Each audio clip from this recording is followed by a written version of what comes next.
qytetarët Kosovës. Në lidhje me konstituimin e kuvendit, du të parafrazoj deklarimin e deputetit PDK-s Sabelar Tahiri, i cili dje tha që më e keqe se blokada, tha është do ishte formimi i qeverisë Kurti. Edhe unë e përgëzoj fort ato për këtë deklaratë, se më në fund edhe opinioni publik ja ka shpjegu të gjitha arsyet, edhe thelbin, edhe boshtin e obstruksionit të konstituimit të kuvend. Pra, pajtohen qëllimet e PDK-s dhe partive opozitare janë që të blokohet kuvendi me qëllim që të parandalohet formimi i qeverisë Kurti.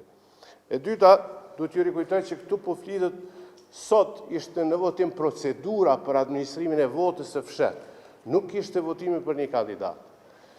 E treta, ne dëgjojmë shumë deklaratët e opozitës, po du t'ju rikujtoj që në lidhje me këto dilemat e tyre për zonën Albulena Agjiu, ka shumë deputet këtu të opozitës që nuk ishin fare dilema kur votuan për Zajednicën, për amnistimin e kriminalëve sërbë në veri, kur votuan për demarkacionin, kur votuan për gjykatën speciale. Du t'ju rikujtoj që Albulena Agjiu nuk i ka votuar asnjërin prej tyre.